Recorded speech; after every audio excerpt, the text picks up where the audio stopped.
नमस्कार मित्रांनो, मी श्री UD पाटील, सहाय्यक प्राध्यापक, भूगोल विभाग, कला वाणिज्य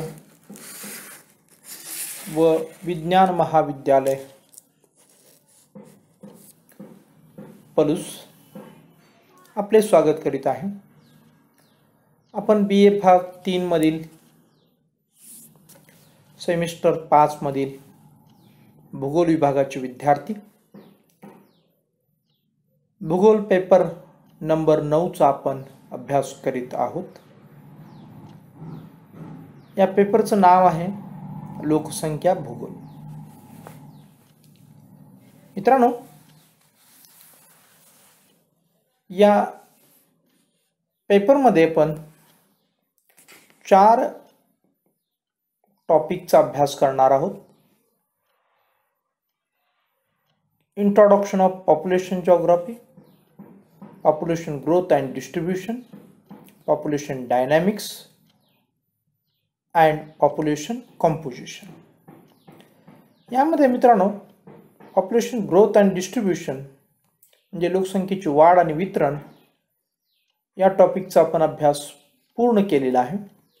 तर पॉप्युलेशन डायनॅमिक्स म्हणजे लोकसंख्येतील बदल या चॅप्टरचा आपण अभ्यास करीत आहोत। यामध्ये आपण मित्रांनो लोकसंख्या बदलाची संकल्पना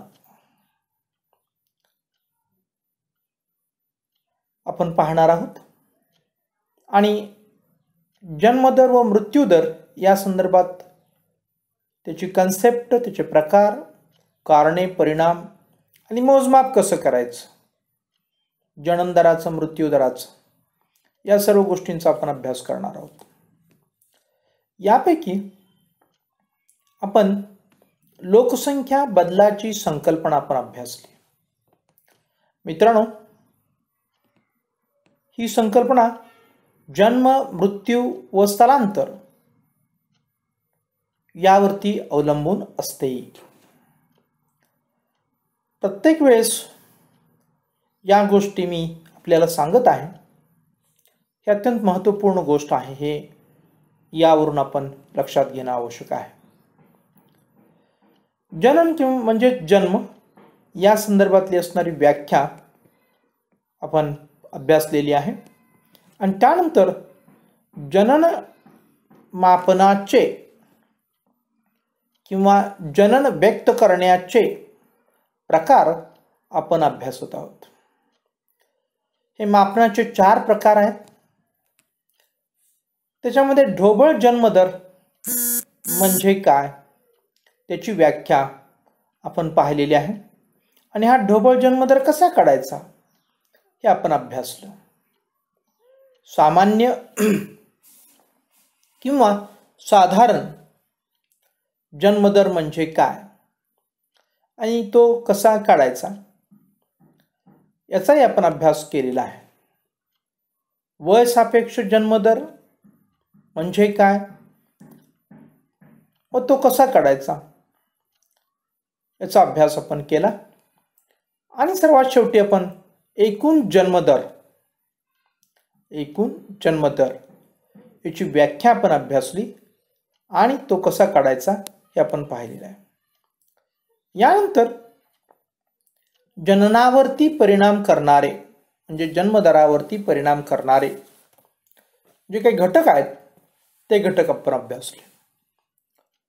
त्यामध्ये जीवशास्त्र विषयक घटक, प्राकृतिक घटक, अप्रत्यक्ष सामाजिक घटक, आर्थिक घटक, सामाजिक, शैक्षणिक, राजकीय व धार्मिक घटक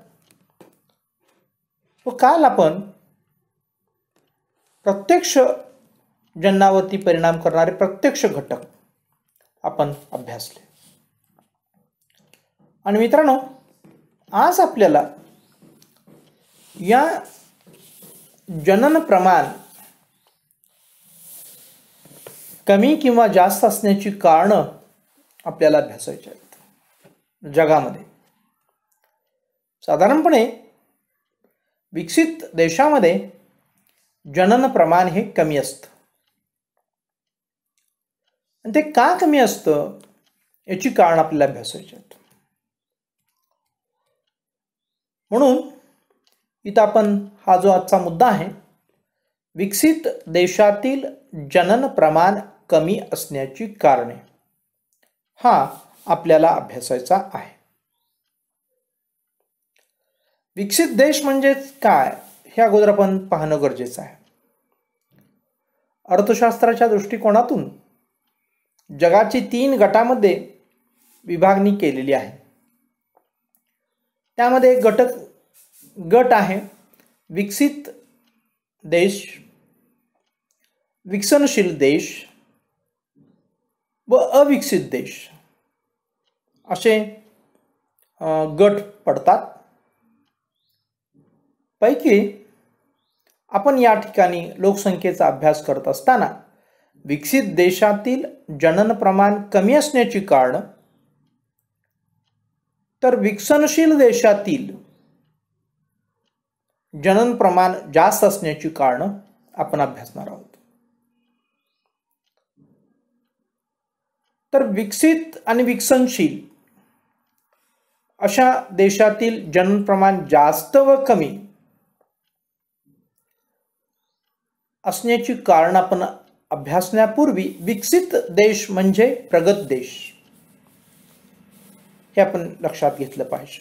आणि विकसनशील देश म्हणजे ते विकसितही नाहीत आणि अविकसितही नाहीत, संक्रमण अवस्थेत आहेत. संक्रमण अवस्थेत म्हणजे यांची वाटचाल मित्रांनो विकसित देशाकडे होऊ लागलेली आहे. असे देश त्याला विकसनशील देश म्हणायचं. म्हणजे मध्यम गट असं म्हटलं तरी चालेल.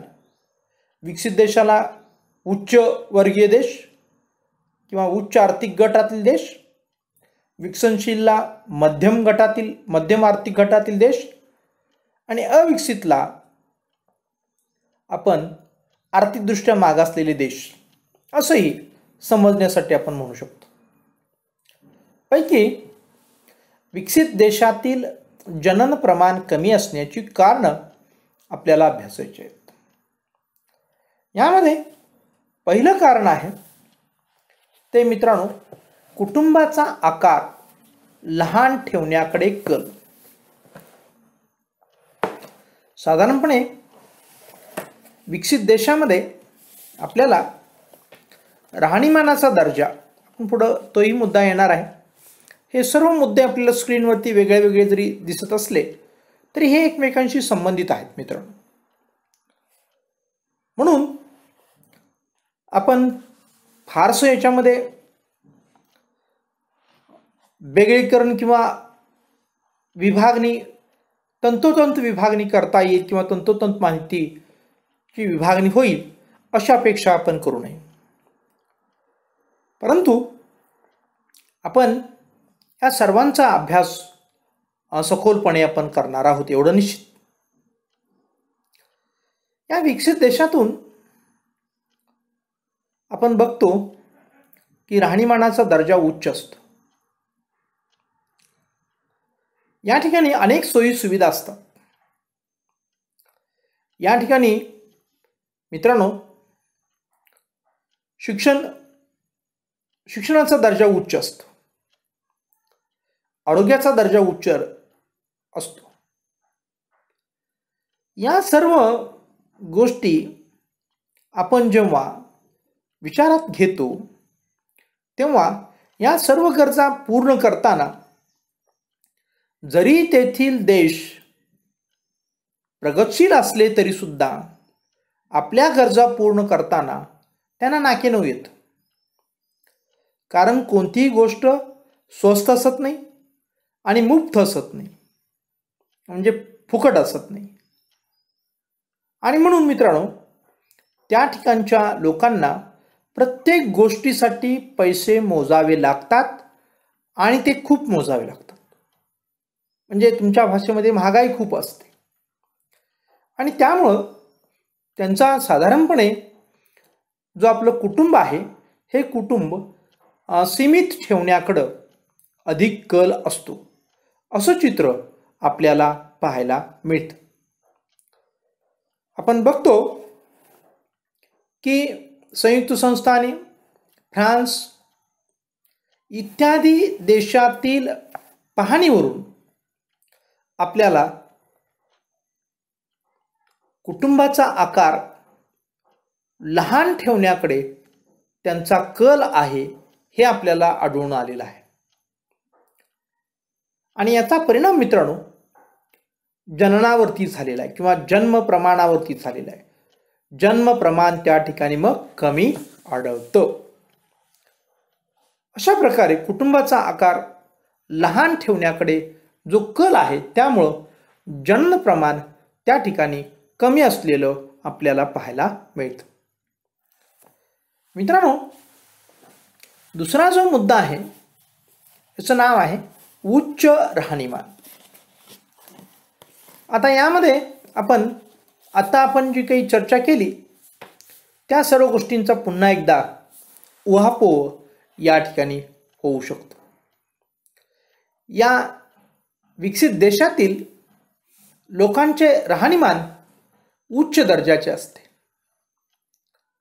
आणि उच्च दर्जाच्या राहणीमानामध्ये उपभोग घेण्याकडे अधिक कल असतो. आणि मित्रांनो, पती पत्नी एकमेकांच्या सहवासात, एकमेकांच्या शारीरिक सहवासाचा आनंद लुटत असतात. परंतु त्यांना मित्रांनो त्याग, सहनशीलता या ज्या काही गोष्टी आहेत या गोष्टी त्यांच्या नित्य दैनंदिन जीवनातून कमी झालेल्या असतात.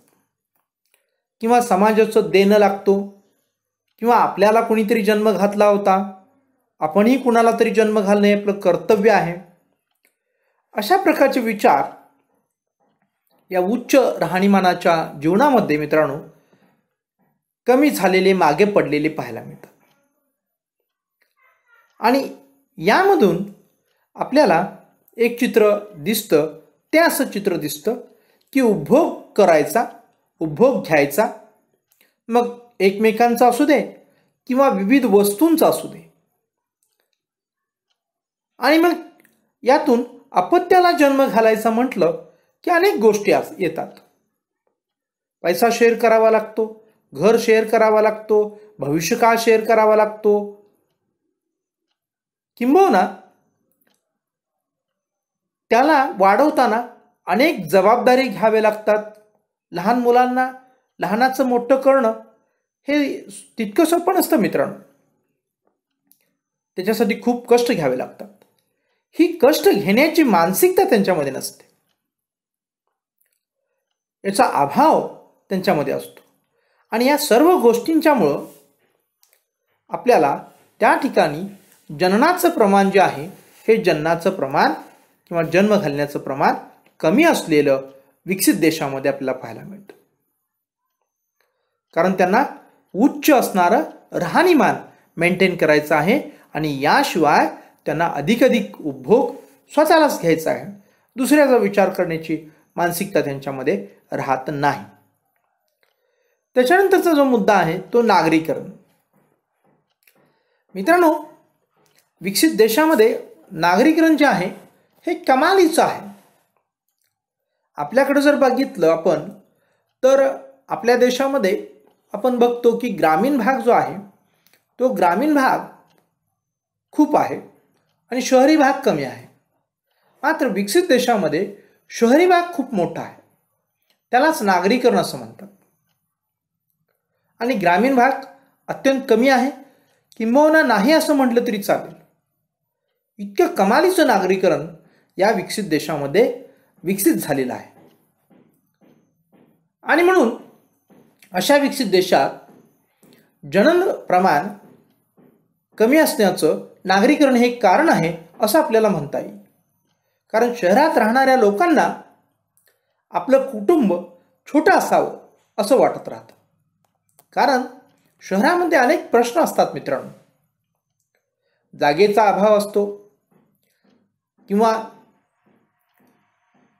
महागडे राहणीमान असतं आणि यामुळं या कमालीच्या नागरीकरणामुळं त्यांना आपलं जीवन सुरळीत जगताना अनेक समस्यांना, विशेषतः आर्थिक समस्यांना तोंड द्यावं लागतं आणि त्यातून मार्ग काढण्यासाठी ते काय करतात, अपत्यांनाच जन्म घालत नाहीत किंवा घातला तर अत्यंत कमी अपत्यांना जन्म घालतात आणि त्यामुळं त्या ठिकाणी जन्माचं जे काही प्रमाण आहे हे प्रमाण कमी असलेलं आपल्याला पाहायला मिळतं.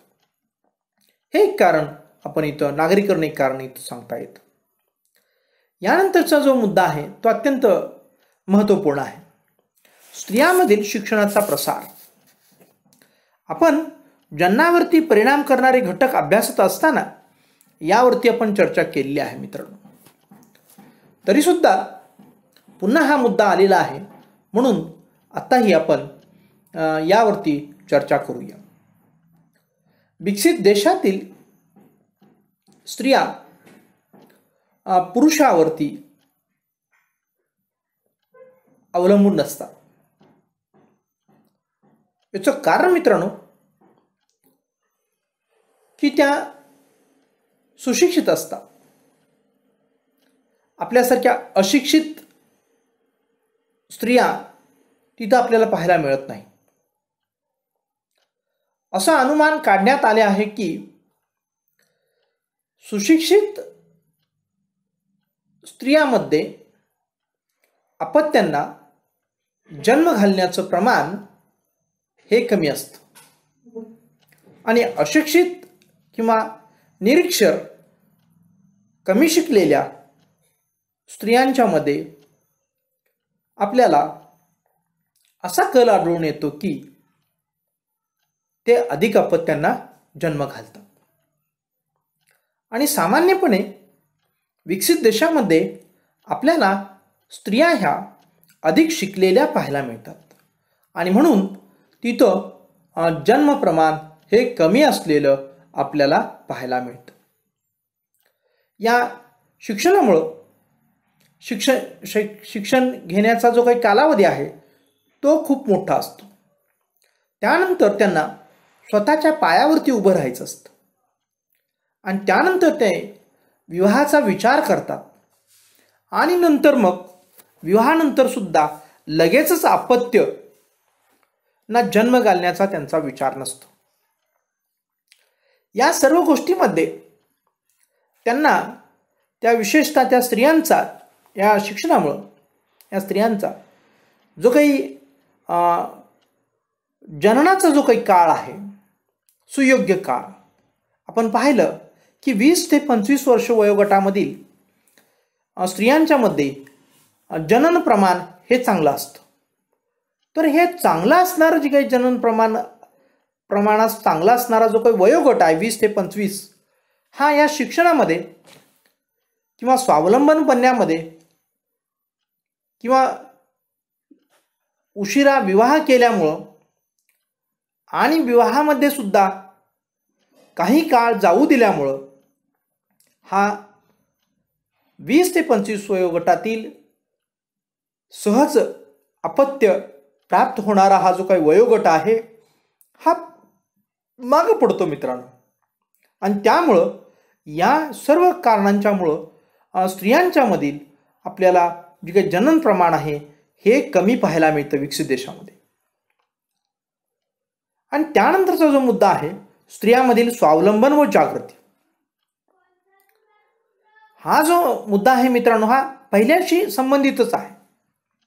याच्यावरती आपण आता भाष्य केलेलंच आहे की शिक्षणामुळं स्त्रियांच्या मध्ये, स्त्री आणि पुरुष याच्यामध्ये भेदभाव राहत नाहीये असं चित्र आपल्याला पाहायला मिळतं.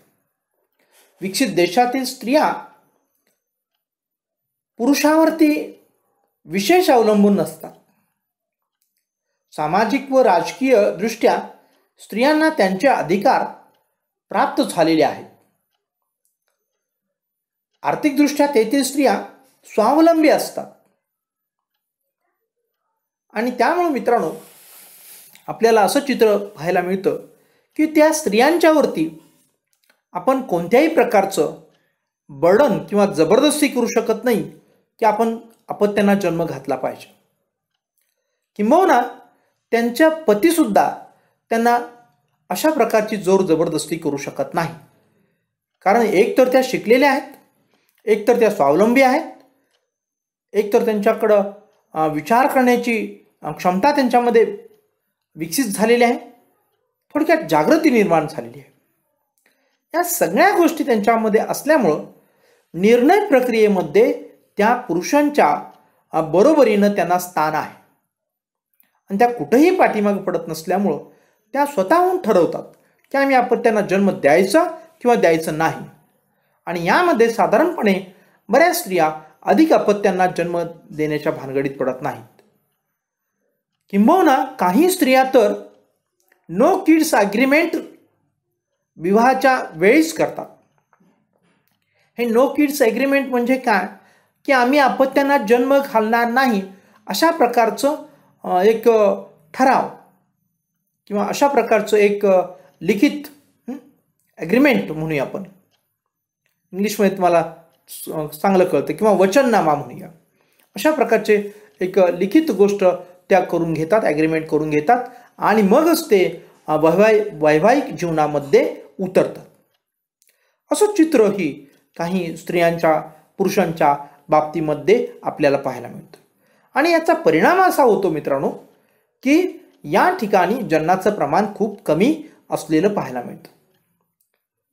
अशाच प्रकारचे जे काही विकसित देशातील विचार आहेत मित्रांनो, हे विकसनशील देशामध्ये जी काही मोठी शहरं आहेत त्या मोठ्या शहरांच्या मध्ये पसरलेले आपल्याला पाहायला मिळतात. उदाहरणार्थ आपण भारतामध्ये जर बघितलं तर भारतातील जी काही मोठी महानगरं आहेत, या मोठ्या महानगरामध्ये हे विकसित देशातील सर्व गोष्टी आज मोठ्या प्रमाणात फोफावत आहेत. त्यामधील ही एक गोष्ट आहे की no kids agreement. Mumbai, Delhi, Calcutta, Chennai सारखी भारतातील शहरामध्ये जी काही हाय सोसायटी आहे, या हाय सोसायटीमध्ये आपल्याला पाहायला मिळतात. आणि अशा प्रकारचा जो काही विचार जेव्हा प्रबळ होतो तेव्हा त्या ठिकाणच्या देशात, विकसित देशातील, भारतासारख्या देशामध्ये याचा काही फारसा प्रभाव जाणवत नाहीये. परंतु मित्रांनो, विकसित देशामध्ये याचा फार परिणाम जाणवतो की तिथल्या सरकारला भीती निर्माण होते की जर पुढं लोकसंख्या वाढलीच नाही, लोकांनी अपत्यांना जन्म घातलाच नाही, तर हा जो काही देश आहे, या देशातली साधन संपत्ती आहे, याचा लाभ घ्यायला माणसं नसतील तर देश कशाला म्हणायचं. असं जर भविष्यकाळाचं चित्र जर सरकारला दिसू लागलं तर सरकार यावरती जनजागृती करतं आणि लोकसंख्या वृद्धीचं धोरण अवलंबतं. लक्षात घ्या, अशा प्रकारची परिस्थिती त्या ठिकाणी निर्माण झालेली आपल्याला मित्रांनो पाहायला मिळते. तेव्हा मी भारतामध्ये आणखी सांगत होतो की विकसित देशातील सर्व असणारे जे काही असे विचार आहेत, उच्च कोटीचे विचार, हे चांगले का वाईट तुम्हीच ठरवा. मी तर निश्चितपणे याचं समर्थन करणार नाही. कारण जर आपल्याला कोणीतरी जन्म दिलेला आहे म्हणल्यानंतर आपणही कोणाला तरी जन्म द्यायला पाहिजे आणि आपणही आपलंही कोणीतरी संगोपन केलं होतं म्हणजे आपणही पुढच्या पिढीचं संगोपन करायला पाहिजे. हा जो विचार आहे, हा विचार अत्यंत महत्त्वपूर्ण आहे आणि या विचाराशी मी सहमत आहे. आणि म्हणून अशा प्रकारचा जो काही विचार आहे हा चुकीचा विचार आहे असं मला वाटतं. असेच काही विचार, चुकीचे विचार भारतासारख्या देशामध्ये आपल्याला पसरत असलेले पाहायला मिळतात. त्याच्यामध्ये लिव्ह विदाउट रिलेशनशिप अशासारखाही विचार येतो. म्हणजे लिव्ह विदाउट रिलेशनशिप या गोष्टीला भारतात आता कायद्यानं मंजुरी आली मित्रांनो. आणि हे सर्व विचार किंवा हे सर्व आचरण आपण विकसित देशाकडून गिफ्ट म्हणून घेतलेलं आहे असं आपल्याला या ठिकाणी पाहायला मिळतं. आणि आपण मग महानगरातून अशा प्रकारचं जीवन तिथले स्त्री आणि पुरुष जगतायत. म्हणजे आपली असणारी जी काही संस्कृती आहे या संस्कृतीला लाथ मारत आहेत आणि अत्यंत जी काही पशु पक्षासारखं जीवन जगत आहेत. लिव्ह विदाउट रिलेशनशिपचा अर्थ मी तुम्हाला सांगितला. यावरती गंभीरपणे विचार करा की विवाहाशिवाय स्त्री आणि पुरुष एकत्रित राहणं याला लिव्ह विदाउट रिलेशनशिप असं म्हणतात. मग असं जर राहायचंच होतं आपल्याला, तर आपण ही संस्कृती विकसित कशाला केली? आपण आदिवासी होतो ते बरं नव्हतं का? आपण प्राण्यासारखं जीवन जगत होतो ते बरं नव्हतं का? असा विचार तुमच्या आणि माझ्या सारख्या सदग्रस्तांच्या मनामध्ये आल्याशिवाय राहणार नाही. आणि म्हणून मित्रांनो, आपण अनुकरण करत असताना, पाश्चात्य देशातलं अनुकरण करत असताना आपण कशाचं अनुकरण करतोय याचा आपण विचार करणं आवश्यक आहे. आपलं अनुकरण अंध अनुकरण तर ठरत नाही ना. आपलं अनुकरण आपल्या संस्कृतीचा गळा तर घोटत नाहीये ना. यावरती विचार करण्याची आज मित्रांनो नितांत गरज निर्माण झालेली आहे. हे आपण लक्षात घेणं गरजेचं आहे. याशिवाय सुद्धा मी तुम्हाला कालच म्हणालो की आपण आता नागरिक झालोय, आपण आता सुज्ञ झालोय, आणि म्हणून ह्या ज्या काही गोष्टी आहेत या गोष्टीवरती आपण चिंतन मनन करणं, चांगलं वाईट आपण तपासून बघणं हे अत्यंत आवश्यक आहे. कायद्यानं संरक्षण मिळालेलं आहे म्हणून आपण कसंही स्वैर जीवन जगावं असं निश्चितपणे याचा अर्थ आपण घेऊ नये.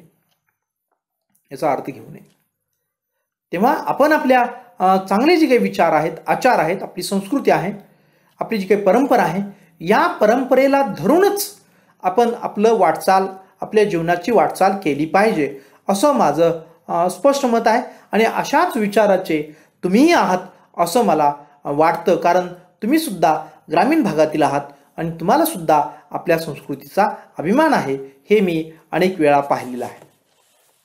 तेव्हा या गोष्टींचा आपण विशेष असा विचार करणं आवश्यक आहे.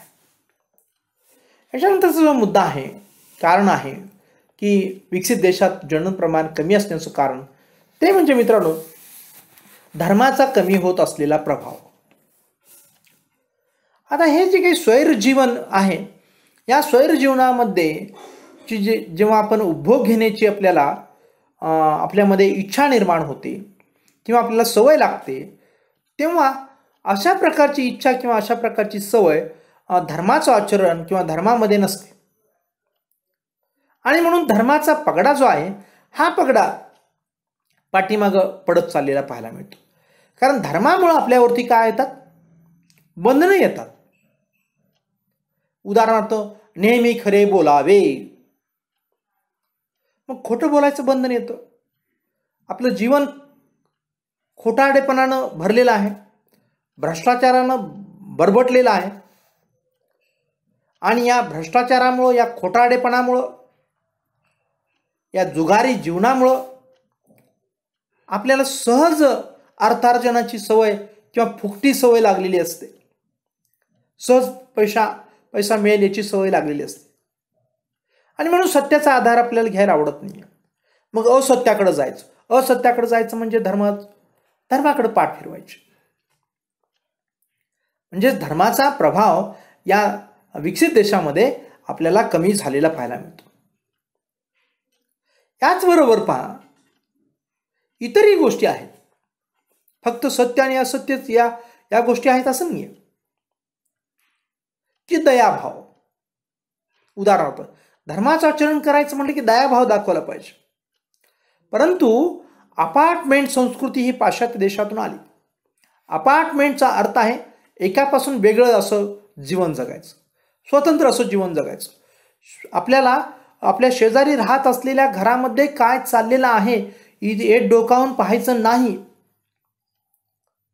तिथल्या संघर्षामध्ये नाक खुपसायचं नाही, तिथल्या दुःखामध्ये नाक खुपसायचं नाही, तिथल्या आनंदामध्ये नाक खुपसायचं नाही.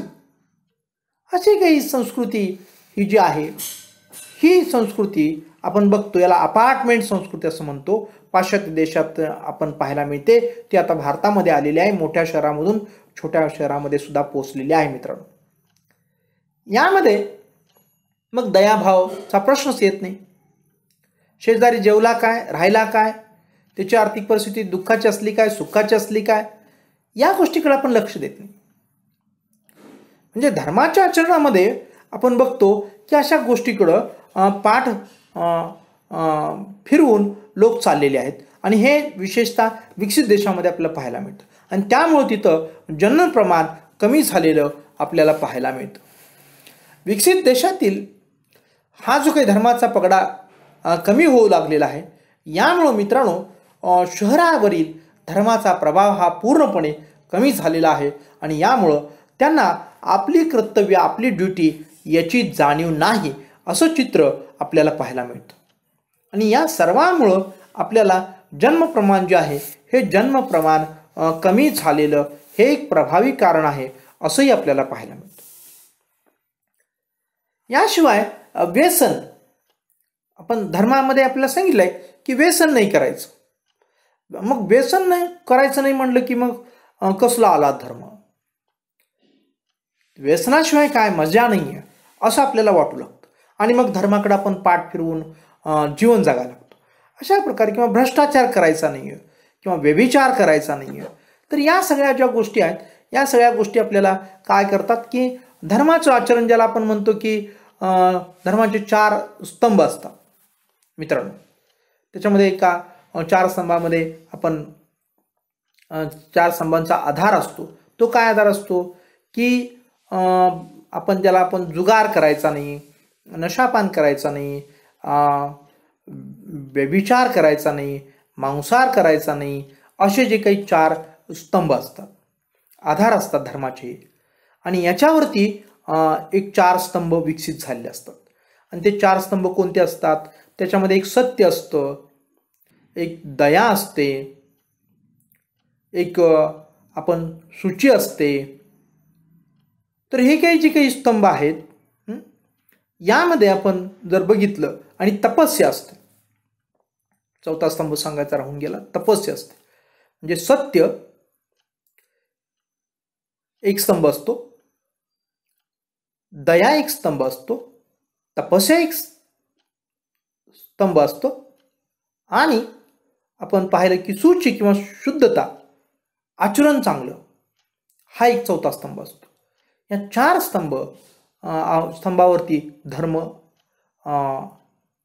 किंवा धर्माचा जो काही गाडा आहे हा चालत असतो. आणि हेच विकसनशील देशातील किंवा प्रगत माणसांना बंधनाचं वाटू लागतं आणि त्यामुळं याकडं मित्रांनो ते पाठ फिरवताना आपल्याला पाहायला मिळतात. असं चित्र या ठिकाणी आपल्याला पाहायला मिळतं. पहा, अशा प्रकारे आपण पाहतो की ही सर्व जी काही गोष्टी आहेत, या सर्व गोष्टींच्यामुळं आपल्याला जन्म प्रमाण आहे हे त्या ठिकाणी कमी असलेलं पाहायला मिळतं. याशिवाय पहा की औद्योगिकरण एक कारण आहे की ज्यामुळं प्रचंड औद्योगिकरण, यामुळे सुद्धा त्या ठिकाणचं राहणीमान हे अत्यंत उच्च आहे आणि जन्मदर हे कमी असलेलं पाहायला मिळतं. अशा प्रकारे विकसित देशातील जन्म प्रमाण कमी असण्याची जी काही कारण आहेत, त्या कारणामध्ये ही काही कारणं, याशिवाय औद्योगिकरण एक कारण आहे, सामाजिक गतिमानता एक कारण आहे. सामाजिक गतिमानता हे एक कारण आपल्याला पाहायला मिळतं. अशी काही कारणं आपल्याला सांगता येतात की ज्यामुळे विकसित देशातील जन्म प्रमाण हे कमी आहेत असं आपल्याला या ठिकाणी म्हणता येईल. तेव्हा मित्रांनो, वेळ झालेली आहे, या ठिकाणी आपण थांबूया. धन्यवाद.